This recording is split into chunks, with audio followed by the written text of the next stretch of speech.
தேசிய அனர்த்த முகாமைத்துவ சபையின் 16வது அமர்வு நேற்று காலை ஜனாதிபதி அலுவலகத்தில் ஜனாதிபதி அனுரகுமார் திசாநாயக்க தலைமையில் நடைபெற்றது.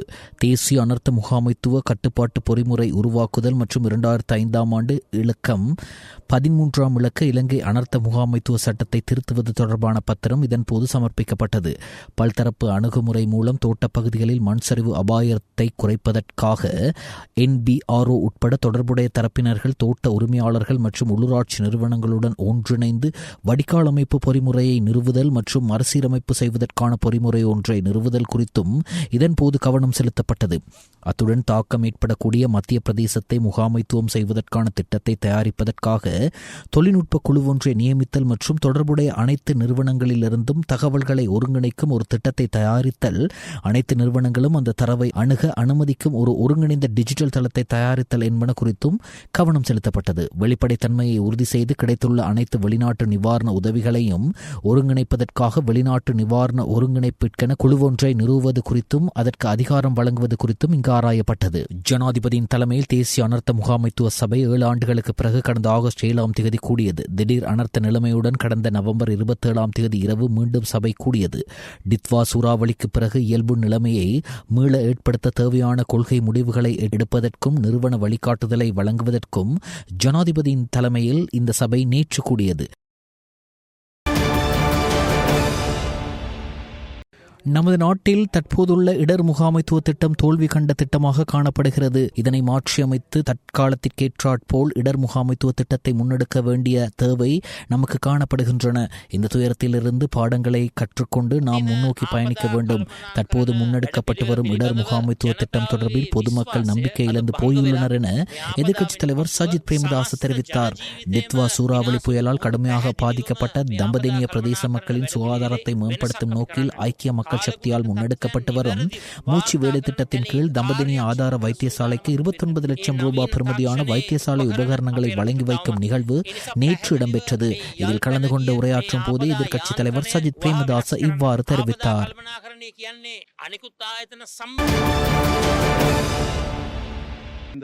நெல் சந்தைப்படுத்தல் சபையால் கொள்வனவு செய்யப்பட்ட நெல்லிருப்பை அரிசியாக்கி சந்தைக்கு விநியோகிப்பதற்கு தேவையான நடவடிக்கைகளை மேற்கொள்வதற்கு அமைச்சரவை அங்கீகாரம் வழங்கியுள்ளது.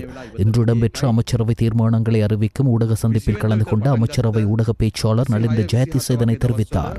இலங்கை பல்கலைக்கழகங்களுக்கும் வெளிநாட்டு பல்கலைக்கழகங்களுக்கும் இடையிலான புரிந்துணர்வு ஒப்பந்தங்களில் கையொப்பமிடுவதற்கு கல்வி, உயர்கல்வி, தொழிற்கல்வி அமைச்சராக பிரதமர் சமர்ப்பித்த யோசனைக்கு அமைச்சரவை அங்கீகாரம் வழங்கியுள்ளது.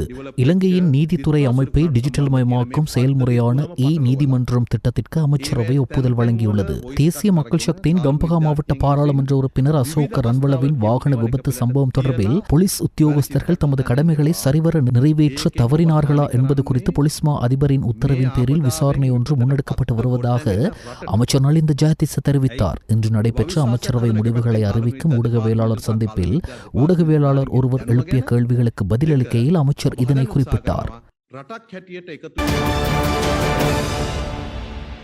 ரீபில்டிங் ஸ்ரீலங்கா நிதியத்திற்கு southern constructions and engineering private லிமிடெடினால் 1 மில்லியன் ரூபாய் நன்கொடையாக வழங்கப்பட்டது. டித்வா சூறாவளியால் பாதிக்கப்பட்ட மக்களின் வாழ்க்கையையும் பேரழிவால் பாதிக்கப்பட்ட நாட்டையும் மீண்டும் கட்டியெழுப்புவதற்காக தொடங்கப்பட்ட ரீபில்டிங் ஸ்ரீலங்கா நிதியத்திற்கு உள்நாட்டு மற்றும் வெளிநாட்டு அமைப்புகள், வர்த்தகர்கள் மற்றும் பரோபகாரிகள் நன்கொடை வழங்கி வருகின்றனர். அதன்படி செனுரா சிவில் என்ஜினியரிங் பிரைவேட் லிமிடெட் மற்றும் rank container terminal private limited என்பன நேற்று 50 மில்லியன் ரூபாய் நன்கொடையாக வழங்கின.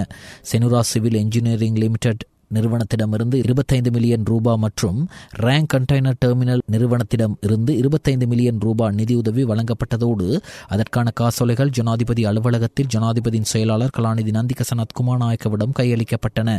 இரு நிறுவனங்களையும் பிரதிநிதித்துவப்படுத்தி ரவி விஜயரத்ன, ஷஹைன் விஜயரத்ன மற்றும் சாந்த் இலங்கமுதலி ஆகியோர் இந்த சந்தர்ப்பத்தில் இணைந்து கொண்டனர்.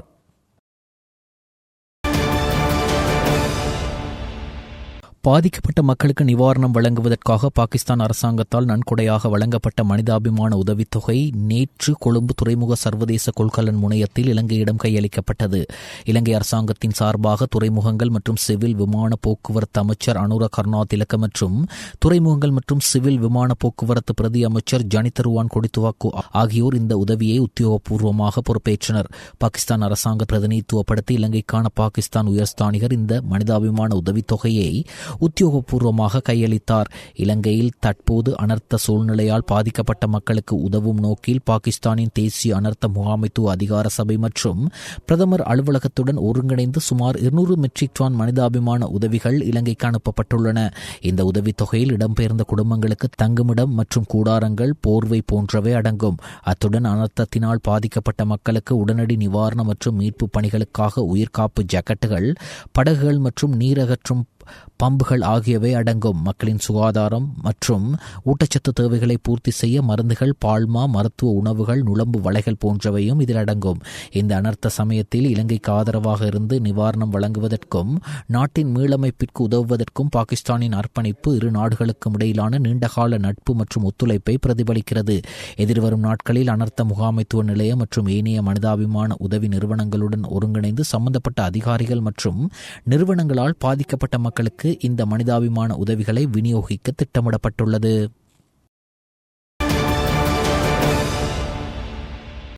சாகர் பந்து நடவடிக்கையின் கீழ் இலங்கைக்கு வந்த இந்திய மருத்துவ குழு இலங்கையில் தனது மனிதாபிமான பணிகளை நிறைவு செய்து நேற்று முன்தினம் இந்தியா திரும்பியது. பாதிக்கப்பட்ட மக்களுக்கு உதவுவதில் இந்தியா குழுவின் அர்ப்பணிப்பு மற்றும் தொழில்முறை ரீதியான பங்களிப்பு தொடர்பில் பாராட்டு தெரிவிக்கப்பட்டது.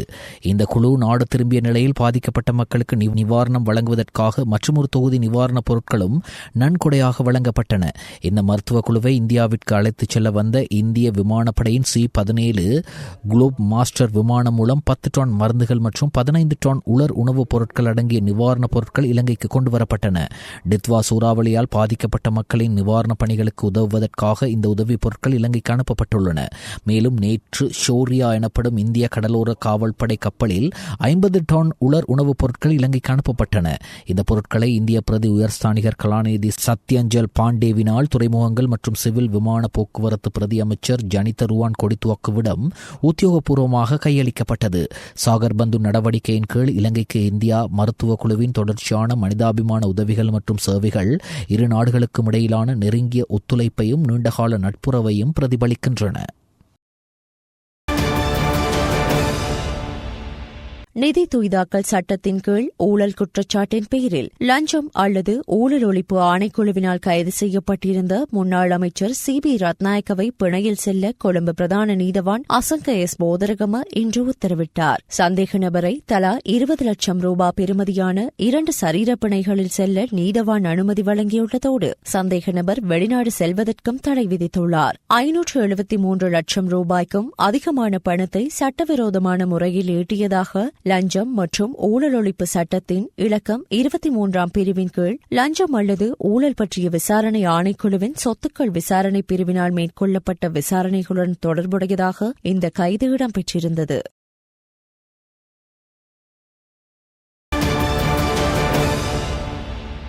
இலங்கைக்கான கசகஸ்தான் குடியரசின் தூதுவர் செர்கே விக்டரோவ் மற்றும் பிரதமர் கலாநிதி ஹரிணி அமரசூரிய ஆகியோருக்கு இடையிலான சந்திப்பு அண்மையில் அலரி மாளிகையில் இடம்பெற்றது. தித்வா புயலை தொடர்ந்து இலங்கையில் முன்னெடுக்கப்பட்டு வரும் மீள்கட்டமைப்பு மற்றும் புனர்வாழ்வு முயற்சிகள் குறித்து இந்த சந்திப்பின் போது கவனம் செலுத்தப்பட்டது. இதன்போது அத்தியாவசிய உட்கட்டமைப்பு, வீட்டு வசதி மற்றும் விவசாய வாழ்வாதாரங்களை மீட்டெடுப்பது உள்ளிட்ட மீட்பு நடவடிக்கைகளில் அரசாங்கத்தின் முன்னுரிமைகளை பிரதமர் சுட்டிக்காட்டினார். இந்த முயற்சிகளுக்கு உதவும் வகையில் சர்வதேச சமூகம் வழங்கி வரும் ஆதரவையும் அவர் தெளிவுபடுத்தினார். புதிதாக நியமனம் பெற்றுள்ள இலங்கைக்கான கனேடிய உயர்ஸ்தானிகர் இசபெல் கேத்ரின் மார்டின் பிரதமர் கலாநிதி ஹரிணி அமரசூரிய அவர்களை அலரி மாளிகையில் சந்தித்தார். இதன்போது தித்வா புயலினால் ஏற்பட்ட அனர்த்தங்கள் குறித்து கனடா நாட்டின் அனுதாபங்களை தெரிவித்த உயர்ஸ்தானிகர் நாட்டை இயல்பு நிலைக்கு கொண்டு வருவதற்கு இலங்கைக்கு மேலும் ஆதரவை வழங்க கனடா தயாராக இருப்பதாக உறுதிப்படுத்தினார். மீட்பு மற்றும் உடனடி நிவாரண நடவடிக்கைகள் முடிவடைந்ததைத் தொடர்ந்து அனர்த்தத்திற்கு பின்னரான இரண்டாம் கட்டத்தை இலங்கை தற்போது அடைந்துள்ளது என்பதை குறிப்பிட்ட பிரதமர் கனடா உள்ளிட்ட சர்வதேச சமூகம் வழங்கிய உதவிக்கு தனது நன்றியை தெரிவித்தார்.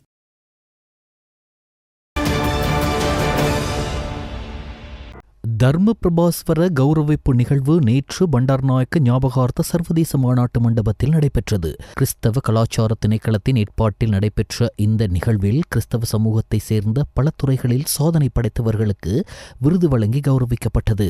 அந்த வகையில் பிரபல நடிகர் ஸ்ரீயந்த மெண்டிஸுக்கும் விருது வழங்கி கௌரவிக்கப்பட்டது. அதேபோன்று வாழ்வில் ஒரு தடவை வழங்கப்படும் தர்ம பிரபாஸ்வர விருது 10 பேருக்கு வழங்கப்பட்டது. அதில் வாய்ஸ் ஆஃப் ஏஷியா ஊடக வலையமைப்பின் பொது முகாமையாளரும் செய்திப் பிரிவின் பணிப்பாளரும் ஆகிய லால் ஏமந்த மாவலகே அவர்களுக்கு வழங்கி கௌரவிக்கப்பட்டது.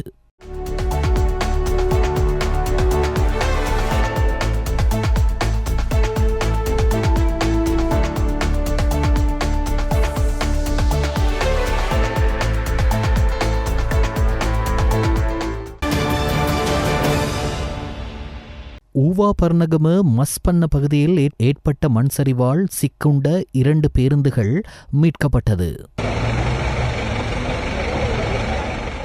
பாதிப்புக்குள்ளான இடமேகம குளம் புனரமைக்கப்பட்டு வருகிறது. இடமேகம போலீஸ் பயிற்சி நிலையத்தை சேர்ந்த அதிகாரிகளால் இந்த குளம் தற்போது சீரமைக்கப்பட்டு வருவது குறிப்பிடத்தக்கது.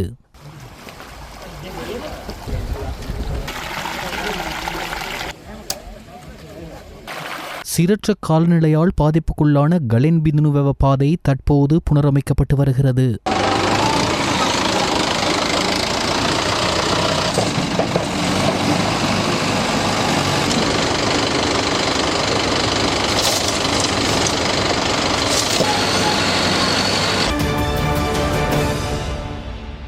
அனைத்து பாடசாலைகளும் இன்று திறக்கப்பட்டாலும் கிறிஸ்துமஸ் பண்டிகையை முன்னிட்டு எதிர்வரும் 22ஆம் திகதி முதல் 28ஆம் திகதி வரை மீண்டும் மூடப்பட்டு 29ஆம் திகதி கல்வி நடவடிக்கைகள் ஆரம்பிக்கப்படவுள்ளதாக கல்வி அமைச்சு தெரிவித்துள்ளது. இதனை அடுத்து இடைநிறுத்தப்பட்டுள்ள கல்வி பொதுத்தராதர உயர்தர பரீட்சையை கருத்திற்கொண்டு அனைத்து பாடசாலைகளும் மீண்டும் ஜனவரி மாதம் 12ஆம் திகதி முதல் 20ஆம் திகதி வரை மூடப்படவுள்ளதாக கல்வி அமைச்சின் செயலாளர் தெரிவித்துள்ளார். அத்துடன் கல்வி பொதுத்தராதர சாதாரண தர பரீட்சையை கருத்திற்கொண்டு எதிர்வரும் பிப்ரவரி மாதம் 14ஆம் திகதி முதல் மார்ச் மாதம் 2ஆம் திகதி வரை மீண்டும் பாடசாலைகள் மூடப்படவுள்ளன. பாடசாலைகள் ஆரம்பிக்கப்பட்டதன் பின்னர் மாணவர்கள் மற்றும் ஆசிரியர்கள் பாடசாலைக்கான உரிய ஆடைகளை அணிய வேண்டிய அவசியம் இல்லை எனவும் குறிப்பிடப்பட்டுள்ளது. அத்துடன் பாதிக்கப்பட்ட பகுதியில் உள்ள மாணவர்கள் வழக்கமான தமது பாடசாலைக்கு செல்வது அவசியமில்லை எனவும் தமது வீட்டுக்கு அருகிலுள்ள பாடசாலைக்கு செல்ல முடியும் எனவும் அறிவிக்கப்பட்டுள்ளது. ගන්න දෙයක් නැහැ. සුදුගමත් මේ අහුණා. පොට්ටිකත් අහුණා. ඇඳුම් මේ යට වුණා. පොට්ටිකෙන් භාගයක් විතර ගියා. යාද පාට ඇඳගෙන කොහම හරි ඉස්කෝලේ ආව නේද? ඔව්. ගෙවල් යට වුණාද ගොඩ? ඔව් අඩි 6ක් විතර ආවා. පොත් ටිකයි මොකද උනේ? පොත් ඔක්කොම ගියා. சற்று சிந்தியுங்கள். இடது பக்கமாக முந்துவதை தவிர்த்துக் கொள்ளுங்கள்.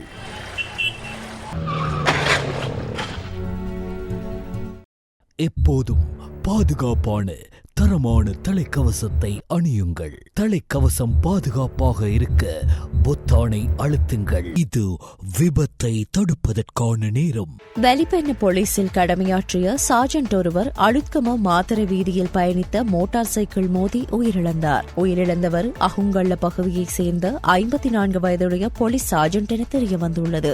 நேற்றிரவு ஜீப் வண்டியில் அழுத்கம மாத்தறை வீதியில் லபுவெல்கொட சந்தையில் கடமையில் ஈடுபட்டிருந்த போலீஸ் குழுவினர் அந்த வீதியில் அதிவேகமாக வந்த மோட்டார் சைக்கிளை நிறுத்த உத்தரவிட்டனர். இதன்போது வேகத்தை கட்டுப்படுத்த முடியாமல் மோட்டார் சைக்கிள் கடமையில் இருந்த போலீஸ் சார்ஜென்ட் மீது மோதியுள்ளது. மோதிய வேகத்தில் போலீஸ் சார்ஜென்ட் வீசி எறியப்பட்டு அருகில் இருந்த வடிகாலுக்குள் விழுந்ததில் தலையில் பலத்த காயங்கள் ஏற்பட்டுள்ளன. உடனடியாக அவரை அழுத்கம தர்கா நகர் வைத்தியசாலையில் அனுமதிக்க நடவடிக்கை எடுக்கப்பட்ட போதிலும் அதற்கு முன்னரே அவர் உயிரிழந்ததாக தெரிவிக்கப்படுகின்றது.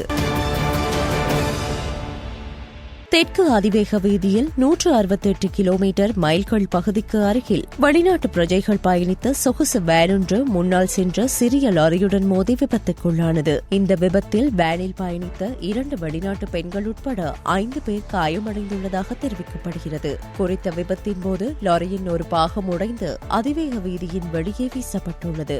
காயமடைந்தவர்கள் தெற்கு அதிவேக வீதியில் நிறுத்தப்பட்டிருந்த போலீஸ் விசேட அதிரடி படையை சேர்ந்த நோயாளர் காவு வண்டி மூலம் தங்காலை பொது வைத்தியசாலைக்கு கொண்டு செல்லப்பட்டு சிகிச்சைகளுக்காக அனுமதிக்கப்பட்டுள்ளனர். சற்று சிந்தியுங்கள். தூக்க கலக்கத்துடன் வாகனம் செலுத்துவதை நினைத்து கூட பார்க்காதீர்கள். உங்களுக்கு கட்டுப்படுத்தக்கூடிய வேகத்தில் வாகனத்தை செலுத்துங்கள். அது காலநிலை அப்போதைய சூழ்நிலைக்கு ஏற்றவாறு தீர்மானிக்கப்படலாம். தொடர்ந்து 4 மணித்தியாலயங்கள் வாகனம் செலுத்துவதை தவிர்த்து கொள்ளுங்கள். ஒரு இடத்தில் நிறுத்தி ஓய்வு எடுத்த பின் மீண்டும் உங்கள் பயணத்தை தொடருங்கள். முன்பக்கம் தெளிவில்லாமல் இருந்தால் முந்தி செல்வதை தவிர்த்து கொள்ளுங்கள். இது விபத்தை தடுப்பதற்கான நேரம். கவனயீனமாக வாகனம் செலுத்துதல், விபத்தை தவிர்க்க நடவடிக்கை எடுக்காமை மற்றும் பாரதூரமான விபத்தை ஏற்படுத்தியமை ஆகிய குற்றச்சாட்டுகளின் கீழ் முன்னாள் அமைச்சர் பாட்டலி சம்பிக்க ரணவக்கவுக்கு எதிராக சட்டமா அதிபரால் தாக்கல் செய்யப்பட்ட குற்றப்பத்திரிகையை வலுவற்றதாக்குமாறு கோரி பாட்டலி சம்பிக்க ரணவக்கவினால் தாக்கல் செய்யப்பட்ட ரிட் மனுவை ஜனவரி மாதம் 22ஆம் திகதி அழைக்குமாறு மேன்முறையீட்டு நீதிமன்றம் உத்தரவிட்டுள்ளது. 1982ஆம் ஆண்டு இலங்கையின் முதலாவது டெஸ்ட் கிரிக்கெட் போட்டியில் விளையாடிய சுழற்பந்து வீச்சாளரான TST சில்வா தமது 83வது வயதில் காலமானார். லண்டனில் அவர் காலமானதாக குடும்ப உறவினர்கள் தெரிவித்தனர். TST சில்வா 2009ஆம் ஆண்டு முதல் 2011ஆம் ஆண்டு வரை இலங்கை கிரிக்கெட் நிறுவனத்தின் தலைவராகவும் கடமையாற்றியுள்ளார். இலங்கை டெஸ்ட் கிரிக்கெட் தேசிய அணியின் முதல் குழுவைச் சேர்ந்த வீரரான TST சில்வா 2 டெஸ்ட் போட்டிகளுக்கு இலங்கை அணிக்கு தலைமை தாங்கியுள்ளமை குறிப்பிடத்தக்கது. கொழும்பு தேசிய வைத்தியசாலையின் பிரதி பணிப்பாளர் ருக்ஷான் பெல்லனவின் செயற்பாடு தொடர்பில் பத்திரமுள்ள சீலரட்ன தேரர் கருத்து தெரிவித்தார். அவர் மீது சுமத்தப்படும் குற்றச்சாட்டுக்கள் ஆதாரமற்றவை என்றும் இது தொடர்பாக ஜனாதிபதி கவனம் செலுத்த வேண்டும் என்றும் அவர் தெரிவித்தார். වසර 60කින් විශ්‍රාම යන්න තියෙන ලේකම්වරු තවත් වසර 6කින් දීර්ඝ කරන්නේ තවත් මේ රෝහල් පද්ධතිය සමස්ත ශ්‍රී ලංකාවේ සියලු රෝහල් පද්ධතියම විනාශ කරන්නද කියලා වර්තමාන ජනාධිපති අනුර කුමාර දිසානායක මැතිතුමන්ගේ සහ නලින්ද ජයතිස්ස වෛද්‍යාචාර්යතුමගෙන් මං අහනවා. දැන් මේ වෙන විට මේ බලන්න මේකේ තියෙන දේවල් මහ විශාල වශයෙන් දූෂණ වංචා තියෙනවා අනේ ජයසිංහ මැතිතුමාට.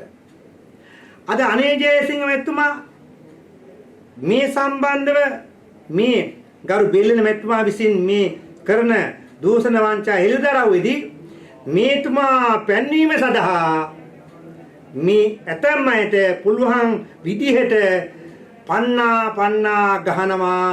ඇයි මේ දූෂණයට විරුද්ධව වැඩ කරන රජයක් නම් මේ වගේ දක්ෂ බුද්ධිමත් පරිපාලනය සම්බන්ධ මේ යට සුදුසු ආසනයේ සුදුසු පුටුව එහෙම නැත්නම් සුදුසු ස්ථානය දීලා ඉහළට අරගෙන තනතුරු දීලා දෙන්න ඕන. இலத்திரனியல் ஊடக தொடர்பாடலில் முன்னோடியாக கருதப்படும் இலங்கை ஒளிபரப்பு கூட்டுத்தாபனம் இன்று தனது 100ஆண்டு விழாவை கொண்டாடுகிறது. වේදනූර්තියට ඔයලා මට මේක කවි කියවන්නත් බෑ නම් මේක කවි සිංහලකින් තනන්නේ කියලා. කියාගෙන ප්‍රේමය ගියා. ඉතින් ප්‍රේමය යන ගමන් ගිනවා අර කොට්ටලිසමත් ඇඳගෙන. අපෝයි මේක බේරෙන්න බෑ මේ කරුවයියත් එක්ක. மன்னங் ஆய்மே பெத்த பலாத்து என்ன 1925ஆம் ஆண்டு டிசம்பர் 16ஆம் தேதி ஆரம்பிக்கப்பட்ட கொழும்பு ரேடியோ ஆசியாவின் முதலாவது வானொலி நிலையமாகும். பின்னர் 1949ஆம் ஆண்டில் ரேடியோ சிலோன் எனும் பெயரில் தேசிய ஒலிபரப்பாக மாற்றப்பட்டது. இது ஒரு அரசாங்க திணைக்களமாக உருவாக்கப்பட்டது. பின்னர் 1967ஆம் ஆண்டில் இலங்கை ஒலிபரப்பு கூட்டுத்தாபன சட்டமூடாக அரசு கூட்டுத்தாபனமாக மாற்றப்பட்டது. 1972ஆம் ஆண்டில் சிலோன் என்பது இலங்கை ஜனநாயக சோசலிச குடியரசு என பெயர் மாற்றம் பெற்றது. இதன் காரணமாக சிலோன் ஒலிபரப்பு கூட்டுத்தாபனம் என்பது இலங்கை ஒலிபரப்பு கூட்டுத்தாபனமாக மாற்றம் பெற்றது.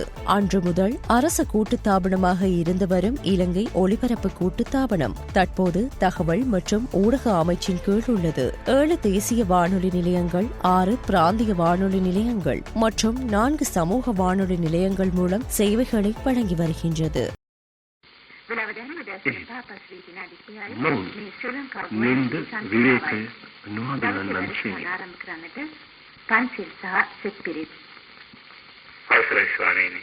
දසාතින් ප්‍රවෘත්ති ගලායි සියල්ල කියවේ.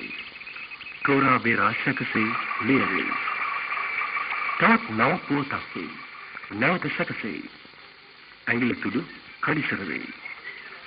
යසත යතුරෙන් ලියවේ.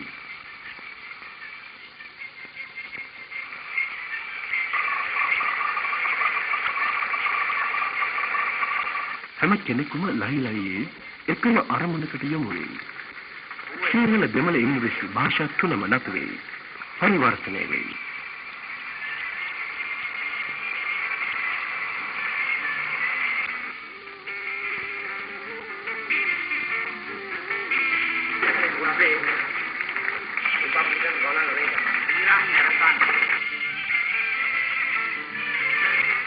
අවසන් පිටපත ප්‍රවෘත්ති නිවේදකයාට පත් වේ.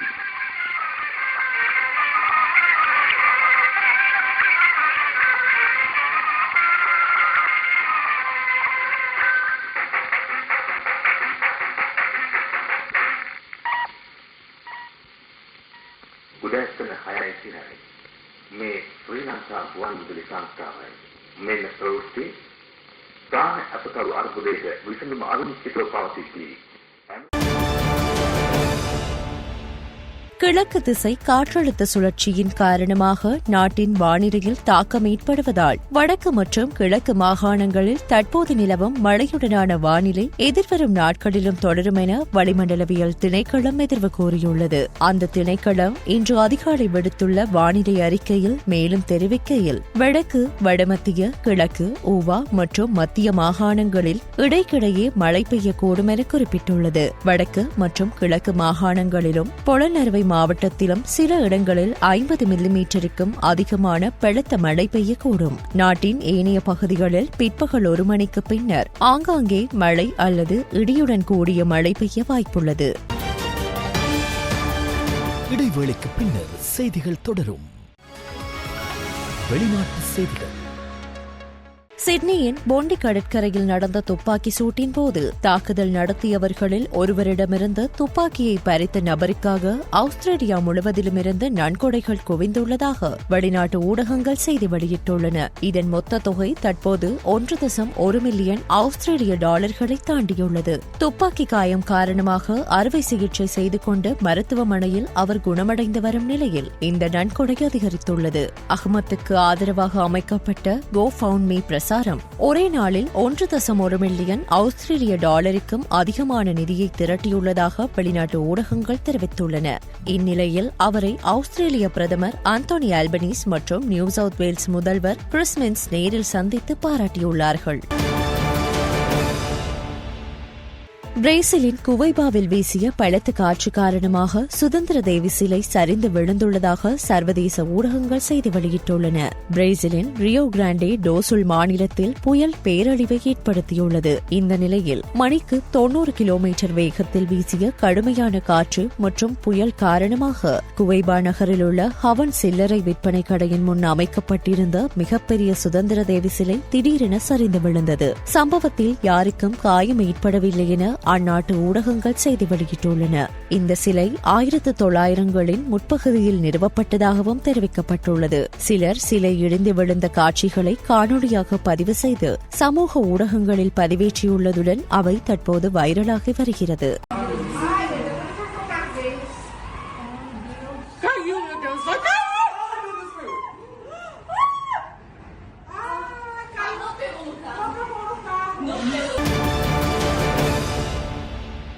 மெக்சிகோவின் பசிபிக் கடற்கரையில் உள்ள அகாபுல்கோவில் இருந்து புறப்பட்டு சென்ற சிறிய ரக விமானம் ஒன்று தொழில்நுட்ப கோளாறு காரணமாக தரையிறக்க முயன்றபோது கீழே விழுந்து விபத்துக்குள்ளாகியுள்ளது. விமானம் 8 பயணிகளையும் 2 பணியாளர்களையும் ஏற்றி சென்ற நிலையில் விபத்து நடந்த பல மணி நேரத்திற்கு பிறகு 7 உடல்கள் மட்டும் மீட்கப்பட்டுள்ளதாகவும் தொடர்ந்து மீட்பு பணிகள் இடம்பெற்று வருவதாகவும் தெரிவிக்கப்பட்டுள்ளது. இதேவேளை விபத்துக்கான காரணம் குறித்து விசாரணை நடந்து வருவதாக அதிகாரிகள் தெரிவித்தனர்.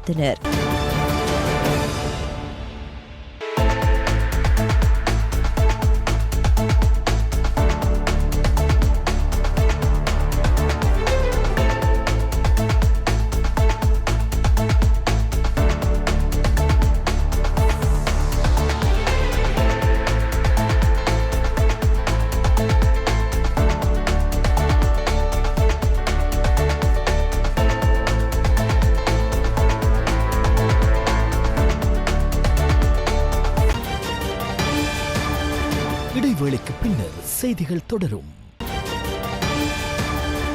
செய்திகள் தொடர்கின்றன. விளையாட்டு செய்திகள்.